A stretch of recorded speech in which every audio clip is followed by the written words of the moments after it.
हे एव्हरीवन, कसे आहात तुम्ही सगळे? आय होप सगळे मजेत असाल आणि स्वतःची काळजी घेत असाल. So welcome back to my YouTube channel. आपल्या या चॅनलवर मी नवीन गोष्टी काय काय शिकत असते माझ्या लाईफ एक्सपिरियन्समधून आणि जर्नीमधून, आणि त्याचबरोबर बदलत्या काळात स्वतःला कसं अपडेट केलं पाहिजे याबाबतची चर्चा तर नेहमी होतच असणार आहे. So let's learn, share and grow together. काही दिवसांपूर्वी वाचन करत असताना मला एक गोष्ट खूप आवडली, जी मी आज तुमच्याबरोबर शेअर करणार आहे. So without wasting time, let's get started. So गोष्ट आहे अकबर आणि बिरबल यांची, आणि गोष्टीचे नाव आहे बोरी बाबळीची गोष्ट.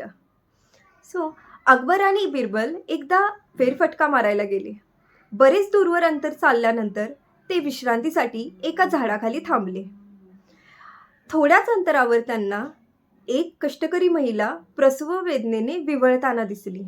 आता हिला काय आणि कशी मदत करायची या विचारात अकबर असतानाच ती महिला प्रसूत झाली देखील. तिने जवळचाच एक दगड उचलला, त्याने बाळाची नाळ कापली, जवळच्याच ओढ्यावर जाऊन बाळाला स्वच्छ केले, नेसत्या धुडक्यातला पदर फाडून बाळाला छातीशी गुंडाळले आणि पाजले. बाळ झोपी गेले. त्याच्यानंतर थोड्याच वेळात जमवलेल्या लाकूड फाट्याची मोळी डोक्यावर बांधली आणि घराकडे झपझप चालू लागली. अकबर बादशाह हे दृश्य पाहून अवाक झाला. परत येताना त्याने बिरबलास सांगितले, बघितलेस बिरबल, बाळंतपण किती सोपे आहे ते. ती कष्टकरी महिला स्वतःच बाळंत झाली, तिनेच बाळाला स्वच्छ केले, आणि एवढेच काय तर ती बाळाला घेऊन स्वतः घराकडे पायी चालत गेली. नाहीतर आमच्या बेगमा, किती त्यांचा थाट, त्यांच्या दिमतीला किती सेवक सेविका आणि हकीम वैद्यांचा तर रोजचा राबता, तरीही त्यांना किती वेदना आणि त्रास होतो. 9 महिने गोड कौतुक, त्यानंतर 3-3 महिने त्यांची आणि बाळराजांची बडदास्त. काय बंद करा आता हे लाड. बिरबलाने हे सर्व शांतपणे ऐकून घेतले.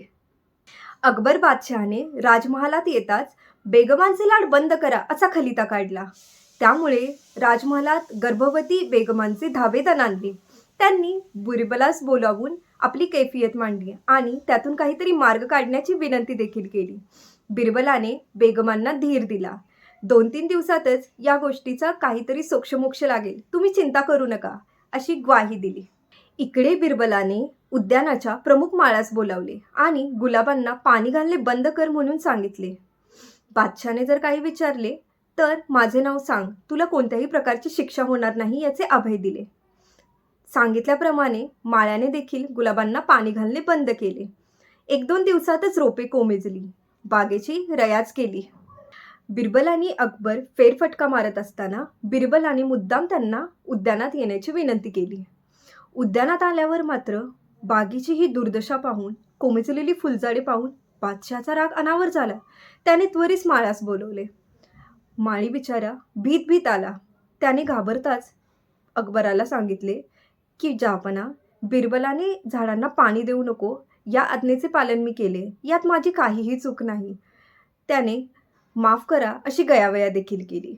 क्यों बिरबल, ये क्या तमाशा है? अकबराने बिरबलाला विचारले. खावीन, गुस्ताखी माफ करना. मी विचार केला, रानातल्या बोरी बाबळींना आपण पाणी देत नाही, त्यांची निगा राखत नाही, तरीही त्या वाढतातच ना. मग विनाकारण या गुलाबांचे लाड गोड कौतुक कशाला? त्यांची काळजी घ्यायला खास माळी का ठेवायचा? म्हणूनच माळ्यालाही मी गुलाबाची निगराणी न राखण्याचा हुकूम दिला. माझे काही चुकले का? अकबर बादशहाने बिरबलाला सांगितले. त्या रानातल्या बोरी बाबळी त्यांना मुद्दाम निगराणीची गरज नसते, परंतु उद्यानातले ही सुकुमार गुलाब त्यांची वेळेवर काळजी घेतली, त्यांना वेळेवर खत पाणी घातले तरच ते वाढणार, फुलणार, उमलणार, नाहीतर ते असे कोमेजून जाणार. बिरबल, तुला एवढी साधी गोष्ट कळत नाही? तू तर एवढा हुशार बुद्धिमान आहे. जहापना, मुझे ये पता था, लेकिन आपण रानात फिरायला गेलो असताना कष्टकरी स्त्रीच्या प्रसूतीनंतर आपण बेगमांबाबत जो निर्णय घेतला, त्यावरून मी विचार केला की रानातल्या बोरी बाबळीप्रमाणेच गुलाबही आपसूक वाढतील, त्यांचेही फाजील लाड कशाला करायचे. म्हणून अकबर बादशहाला स्वतःची चूक लक्षात आली. त्याने लगेचच माळ्यास बोलावून बागेला पाणी घालण्याची आणि बिरबलाला बेगमांकरिता जो खलिता जारी केलेला तो मागे घेण्याची सूचना केली. उद्यानातून परतताना अकबर बिरबलला म्हणाला, रानातल्या बोरी बाबळींशी ही उद्यानातल्या गुलाबांची तुलना होऊच शकत नाही. त्यावर बिरबल फक्त गालातल्या गालात हसत होता.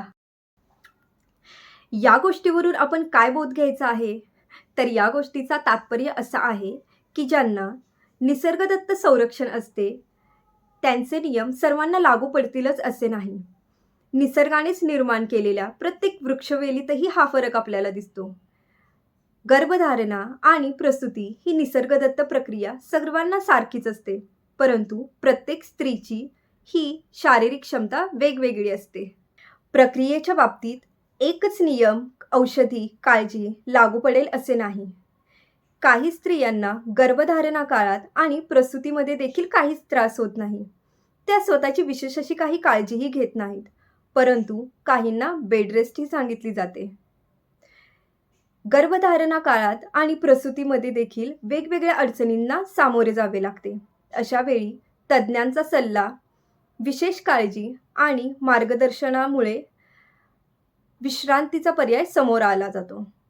त्यामुळे काही अपवादात्मक स्त्रियांची तुलना ही समस्त गर्भवती स्त्रियांशी करणे हे चुकीचे ठरेल. गर्भवती ही गुलाबासारखी असते, त्याच मायेने आणि आपुलकीने तिची काळजी घ्यायला हवी.